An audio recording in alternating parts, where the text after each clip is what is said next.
Okay, so our next topic is going to be blood vessels. And what we can do when we talk about blood vessels is we can divide them up into three major types. So we're going to have arteries as our first type, which are going to leave the heart, and we'll talk about all of this. But arteries are going to leave the heart. Arteries are going to get smaller and smaller and become capillaries, and then capillaries are going to join together to form veins, and smaller veins are going to join to form larger and larger veins, and then eventually go back to the heart again. So all of this to say that blood vessels form what we call a closed delivery system. So it basically begins and ends with the heart. And one of the things that's important to keep in mind is that arteries branch. Okay, so we're going to start with large arteries. In fact, the largest artery in the body is the aorta that's leaving the heart and traveling out. And then arteries are going to start large and they're going to branch or bifurcate. Okay, so arteries are going to get smaller and smaller and smaller, eventually leading into capillary beds like this one. And then coming out the other side of capillary beds, we start on the venous side of things. And veins start very small and join together to form larger and larger veins. So where arteries branch, veins join. Okay, so smaller and smaller veins join together to form large veins, eventually leading to the superior vena cava and inferior vena cava, which are the largest veins in the body, and they're bringing venous blood back to the heart. Okay, so arteries carry blood away from the heart. So we have A, away from the heart. The large arteries leave the ventricles and pump blood either to the lungs through the pulmonary trunk and pulmonary arteries, or heading out to the body from the aorta. Again, like we talked about, arteries branch into smaller and smaller arteries, eventually reaching arterioles that are going to then feed into capillary beds. Okay, and then arteries tend to carry oxygen-rich blood, and this is what we see in what we call systemic arteries. So this is true for arteries that are supplying the body. Okay, and that's what we mean by systemic. Now, there are exceptions to this. So pulmonary circulation is an exception where we have blood that's leaving the heart and going to the lungs. So at this point, it is not oxygenated blood. It's oxygen poor blood. Oxygen poor blood, but yet it's still an artery. And so this happens through the pulmonary artery, which is responsible for carrying blood from the heart to the lungs. It is going away from the heart, so this holds true, but this is oxygen poor blood. And so this is your exception. This is one example of an exception to this. Arteries have 3 layers, and we'll talk about those too. Now, veins on the other side carry blood towards the heart. Okay, we tend to see veins in blue when they're colored on images. So we see arteries in red and veins in blue, and that's how you can, one way that you can tell them apart. Veins tend to start small as they're leaving the capillary beds and then join together as they travel towards the heart. So they join to create larger and larger veins. Veins tend to carry oxygen poor blood. And again, this is the same thing that holds true. Oxygen poor blood, this holds true for our systemic circulation. So this is true for veins coming from the body heading back to the heart. We do have exceptions in pulmonary circulation. So what we have here in pulmonary circulation is we have blood that's leaving the lungs and traveling back to the heart. Since it has been to the lungs, it is oxygen-rich blood, okay? And since it's traveling back toward the heart, they are going to be veins. And so we call these pulmonary veins because they're heading towards the heart, but here they are oxygen rich because they've already been to the lungs, they've picked up all the oxygen, and they're heading back to the heart so that the heart can now pump that oxygenated blood out to the body. So here's your exception, one of your exceptions, pulmonary veins. Veins also have 3 layers, just like arteries do. Okay, so here's our 3 layers of blood vessel walls. So this is going to be true for arteries and veins.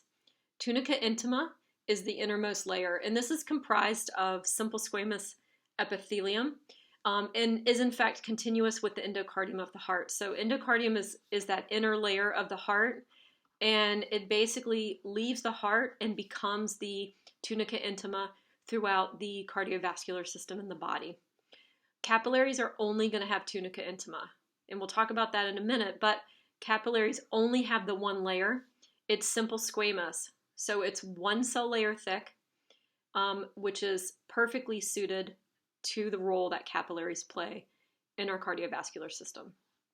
Tunica media.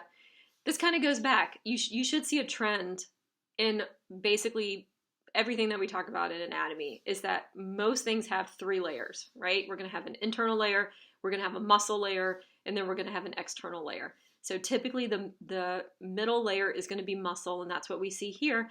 Tunica media, this is your muscle layer. So this is smooth muscle. It's kind of circularly arranged smooth muscle with elastin that gives it some recoil.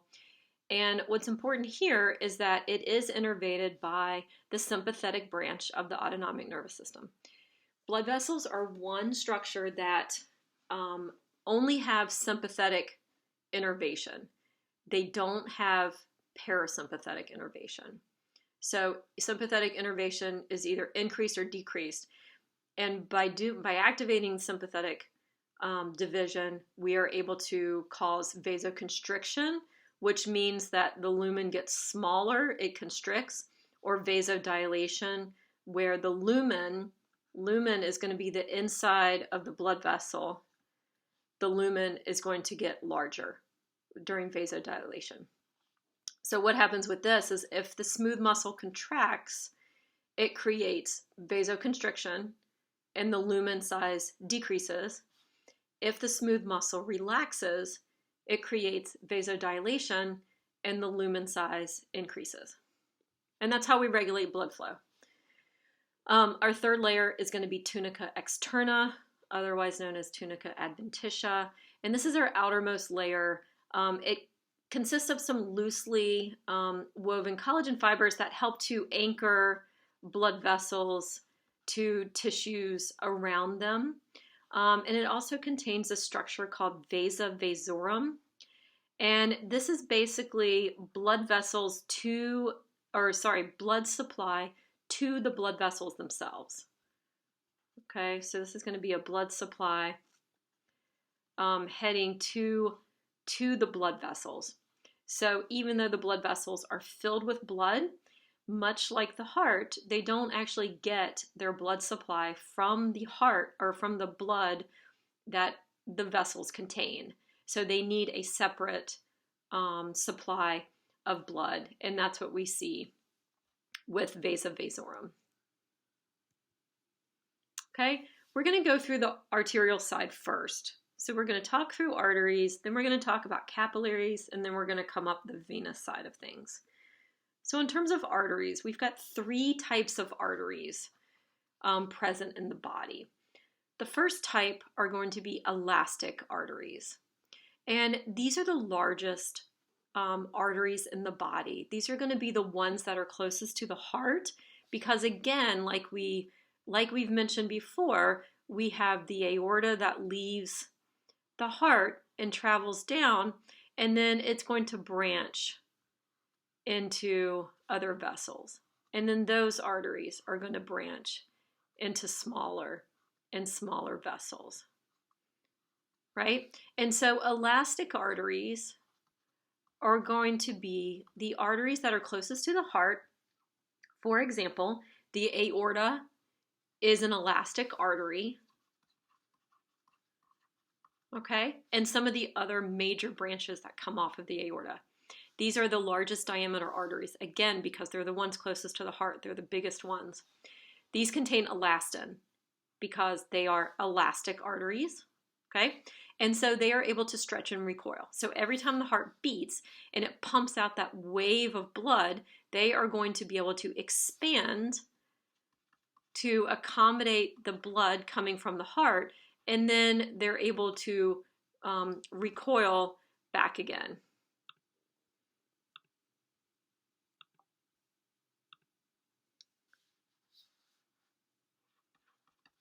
So they're able to expand and recoil. They are basically elastic tubes. They do not have significant smooth muscle. So what you'll find is that the tunica media layer is going to contain both smooth muscle, so it's going to have smooth muscle in it, and it's also going to have elastin.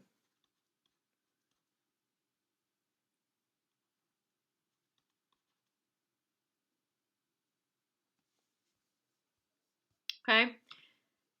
And so what you're going to see is that different types of arteries are going to have different amounts of smooth muscle versus elastin. So if a particular type of artery has more smooth muscle, it's going to be more active in vasoconstriction because that's the part of the tunica media, the muscle part, that's actually going to change the shape of the lumen, or the diameter of the lumen. If it has more elastin, then it's going to be more active with stretch and recoil.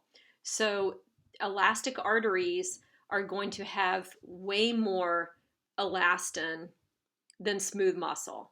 Okay, so they're basically kind of stretchy elastic tubes. Okay, the aorta does not really play a role in vasoconstriction. That's not its role. So it's basically an elastic tube. It's able to accommodate all that blood coming from the heart and then recoil again. Okay, our second type of artery is going to be muscular arteries. And so we also call these distributing arteries. So these are responsible for delivering blood to specific organs. Most arteries in the body are muscular arteries. Okay, these guys, as you can imagine with the name muscular, these have the thickest tunica media layer. So their tunica media layer is very, very thick. And if we think about the ratio of smooth muscle to elastin, their amount of smooth muscle in their tunica media layer is going to be much greater than their amount of elastin. Okay, so as a result, we have the capability of vasoconstriction with muscular arteries. So they're able to control flow heading to specific organs. And then our third type of arteries are going to be arterioles.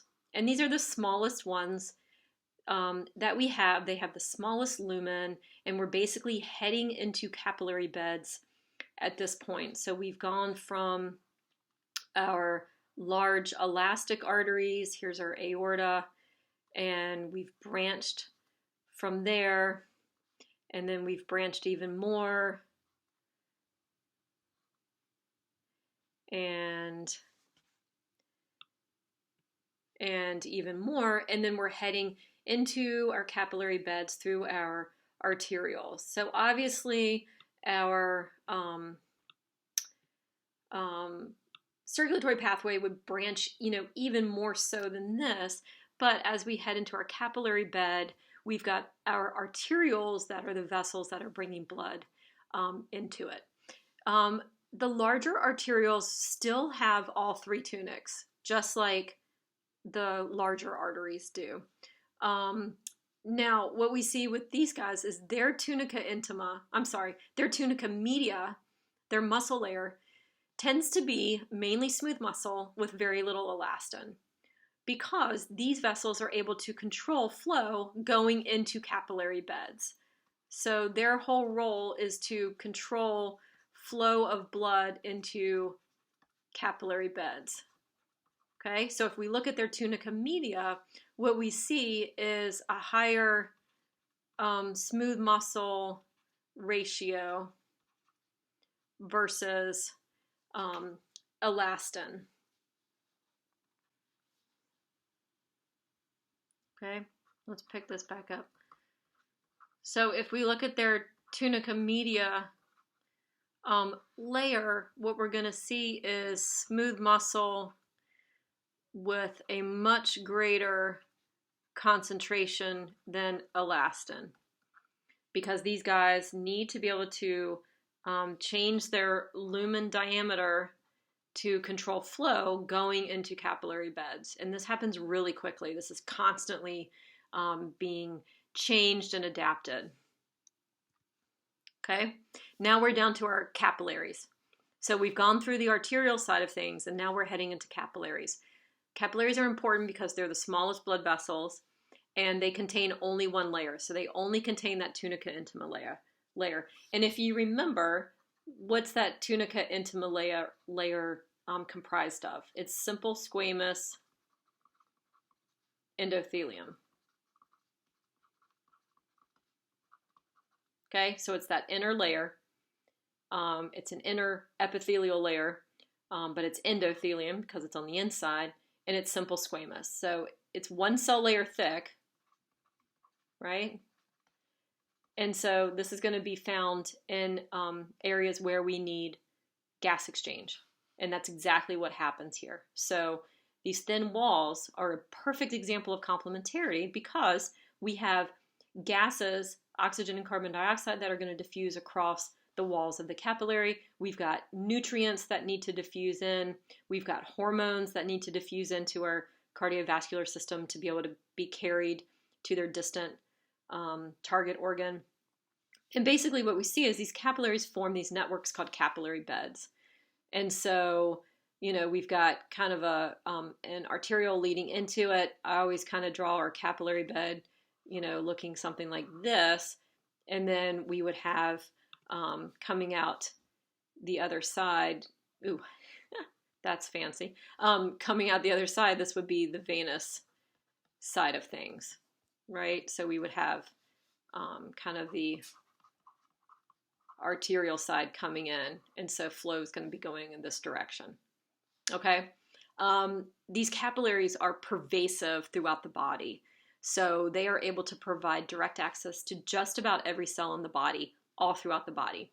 And what we can do, because we can actually change the diameter here, we can control blood flow going into this capillary bed. So it depends on when your body needs the blood or not.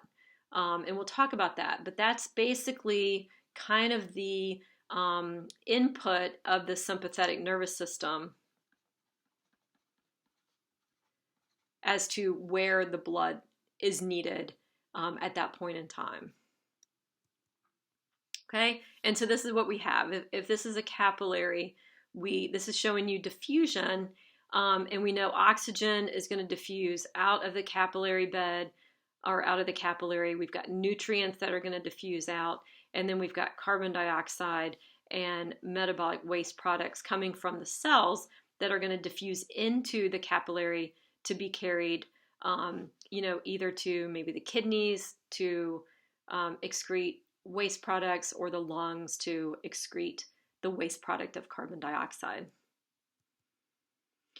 There are 3 types of capillaries that we can find in the body. Some common structure between all of them is that they all have tight junctions between endothelial cells. So if you think back, remember we had 3 types of cell junctions, and tight junctions were one of them. So they all have tight junctions. Some of them also have gaps called intercellular clefts. So these are going to be spaces in between the cells where we can have substances that pass through. And then what you'll also see is that some of our capillaries also have fenestrations or otherwise known as pores, that are going to allow substances to pass through. So basically what you see with these capillaries is that you have a range of permeability. Okay, so a range of permeability or control of substances that are able to pass in and out, depending on where they are in the body. The first type of capillary is the continuous capillary. And as the name would imply, these capillaries are the least permeable. So they're going to be found in areas where we need a lot of control, where we want to control substances that have access to our body. So we're going to see continuous capillaries in the skin, in muscles, in lungs. We don't want everything we breathe in to be able to diffuse into our blood vessels and therefore have access to our entire body. The central nervous system, and this kind of plays into our blood-brain barrier. So if you remember that from our neuro segment, endothelial cells in the brain brain capillaries have tight junctions so that we can adequately control substances that have access to our central nervous system tissue. So that's an example of a continuous capillary. These guys have no intercellular clefts. So if they are to take substances from the extracellular fluid or solutes from the extracellular fluid in, they have to do it through the process of pinocytosis. Okay, so they're going to have those pinocytotic vesicles to be able to move substances into them. Second type of capillary is fenestrated capillaries. Fenestrated capillaries have pores, and so they basically have increased permeability because of this. So they're more permeable than the continuous capillaries. And so we're going to find these in areas of filtration, like the kidney, absorption, like the small intestines, when we need to absorb nutrients, and in endocrine organs, because those endocrine organs secrete their hormones, and the hormones need to be able to travel into the capillary so that they can be carried through the cardiovascular system. And then our third type of capillary are sinusoid capillaries. And these are basically our most permeable type of capillaries. These have really large intercellular clefts. So they basically have kind of these large spaces or gaps in between them. And these can even have like entire cells pass in and out of these capillaries. So because of these large clefts, we have large molecules and even cells that are able to pass in and out. You're going to find sinusoid capillaries in the liver, in the bone marrow. Let's think about that. Bone marrow is the site of blood cell production.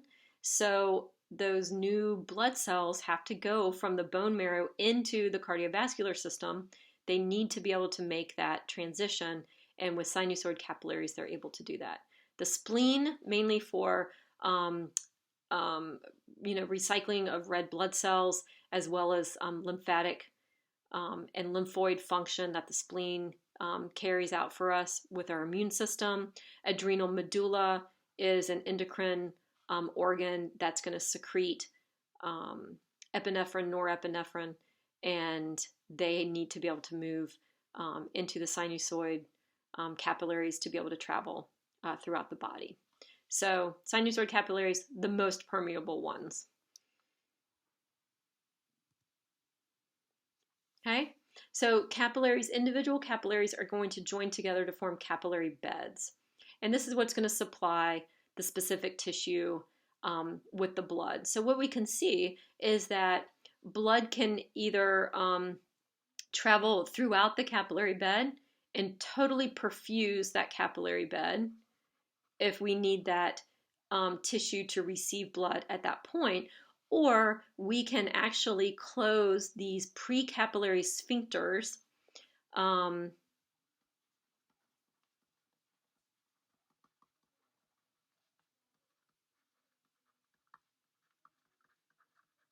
okay, so here, precapillary sphincters, and if those guys are closed, then blood is not going to go through the capillary bed, we don't have it go through here. It's basically going to shunt straight across and head right onto the venous side of things. And so depending on what's happening in your body, so if we have sympathetic nervous system activation, if you recall what that is, fight or flight, okay, and you're walking through the parking lot and you see a bear in the parking lot, what's important at that point? Is it important to send blood flow to our digestive tract to digest the dinner that we just ate? It really isn't. So this would be what the capillary beds in your digestive tract would look like. Oops. Okay, it would be shunted around those capillary beds because we're not so interested in perfusing them fully at this point. What's happening to the skeletal muscles in our legs? We want them to be fully supplied with blood so that you can run away from the bear. Okay, so this is basically how our sympathetic nervous system controls blood flow going from one place, going to one place and not going to another place. Blood flow through capillary beds tends to be very slow, and this allows time for exchange. So maybe it's exchange of nutrients, maybe it's exchange of oxygen and carbon dioxide. But if you look, here's our velocity of blood flow. Our velocity, as we move farther away from the heart, our velocity tends to slow, and it's the slowest in the capillary beds. And that's kind of what I've highlighted here. Very slow blood flow through the capillary beds to allow time for exchange to happen across those thin capillary walls. Another thing here too is look at our total surface area of the vascular bed. We start off with kind of a minimal total surface area, but look, we've got our peak here with our capillaries, and this tells you how pervasive those capillaries are. I mean, they're basically giving every cell in your body access to blood. And so total surface area of the capillary beds is going to be the greatest of all of the structures in the circulatory pathway. And this talks about our precapillary sphincters, which we just talked about on the prior slide, that they're able to open and close, and that's how we control flow going through the capillary beds. The flow is not continuous. We do have a significant amount of control of that blood flow, and we do that through precapillary sphincters. Okay, so in the capillary beds, we have this exchange of respiratory gases and nutrients. So oxygen, carbon dioxide, nutrients from our digestive tract, and metabolic waste products from cells are able to travel between the capillaries and interstitial fluid by diffusion. So basically, we're going to have, here's our capillary, and along the outside of it is going to be our extracellular fluid or interstitial fluid. And so let's say maybe we have our small intestines. And so maybe here's our small intestines. And this is going to be a capillary. So basically, nutrients, for example, have to diffuse from the small intestines into the interstitial fluid and then into the capillary. Okay, and so that's what we're talking about by these substances traveling. Oxygen and nutrients are going to diffuse from the capillaries into the interstitial fluid to the cells, okay, when they're needed to the cells of the body. Carbon dioxide and waste products are going to diffuse from the cells of the body to the interstitial fluid, to the capillaries, to be carried off, to be excreted from the body. And the reason why we have this movement is all based on pressure. So we have two types of pressure that are going to play a role. We have hydrostatic pressure and we have colloid osmotic pressure.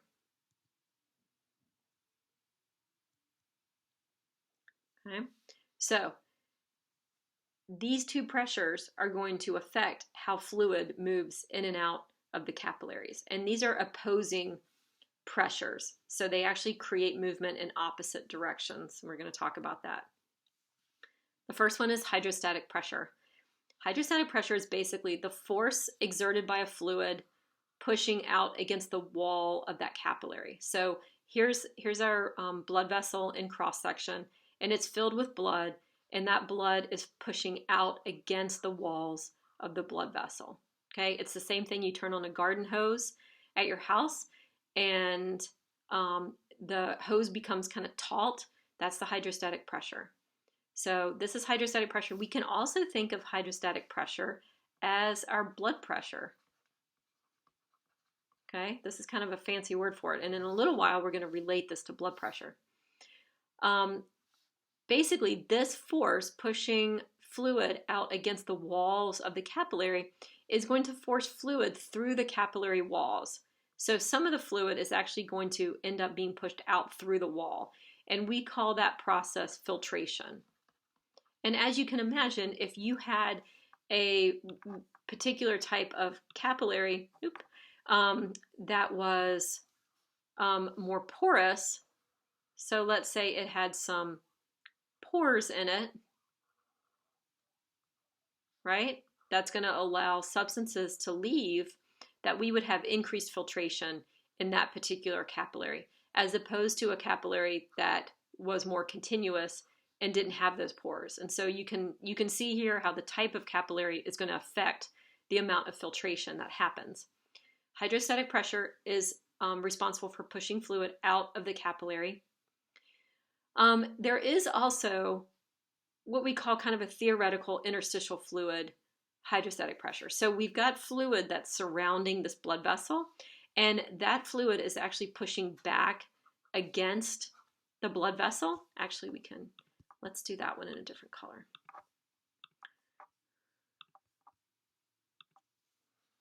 Okay, so the interstitial hydrostatic pressure is going to be pushing back against the blood vessel.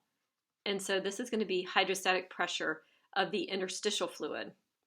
And it does oppose the hydrostatic pressure of the capillary, but we don't really worry about it too much. We usually say that it's about 0 because it's fairly constant around the blood vessel. So we're really going to spend a lot more time worrying about our capillary hydrostatic pressure. Okay, colloid osmotic pressure is the second pressure, and this opposes hydrostatic pressure. So colloid osmotic pressure is the pressure that is created by large proteins that are contained within the capillaries. For instance, albumin is one, and it's so big it can't leave. Okay, so it's kind of stuck inside the capillary. And what happens is, for every molecule of solute that you have inside the capillary, it's going to displace a molecule of water. So what ends up happening is we're going to have increased water content outside the capillary, decreased water content inside the capillary. So water is always going to want to diffuse down its concentration gradient. So water is going to want to diffuse into the capillary, going from its area of high concentration to its area of low concentration. So as a result, capillary colloid osmotic pressure is responsible for sucking fluid back into the capillary. So the whole way that we're traveling down this capillary, those large non-diffusible proteins that are located within the vessel that can't leave, they're non-diffusible, is going to be sucking water into the capillary. Okay, so it's pulling water in. Now, at the same time, if you remember, we had hydrostatic pressure, which was actually doing the opposite. It was pushing blood out of the capillary. We'll put that in blue. So here's our hydrostatic pressure of the capillary. Okay, so that's why these are opposing forces. Hydrostatic pressure is pushing fluid out. Colloid osmotic pressure is pulling fluid or sucking fluid back in again. Okay. And we can combine these two pressures and create what's called a net filtration pressure. Okay, and so this is basically the combination of hydrostatic and colloid osmotic pressures, kind of when we look at them as a whole and how they play together. So let's look at that. What we end up having is, as we travel through capillaries, we have this large hydrostatic pressure as blood is entering the capillaries, because we have a lot of blood and we have a lot of pressure that's pushing out against the wall of that capillary. So we're going to have lots and lots of hydrostatic pressure pushing out. In fact, 20 liters of fluid is pushed out of the capillary beds every single day. 20 liters of fluid. Think about how much fluid that is. It's a lot. As we travel across the capillary bed, we, as a result of the proteins that are left in the capillary, we are actually able to suck most of that fluid back in again through capillary colloid osmotic pressure. So about 17 liters of fluid moves back into the capillary bed. So 20 liters gets pushed out, increasing fluid here in the interstitium, and then we suck 17 liters back in again to our blood vessels. That 3-liter difference is removed by the lymphatic system, and that's the role of the lymphatic system, is to reabsorb that 3 liters, and then it ends up returning it to the blood a little later in the pathway.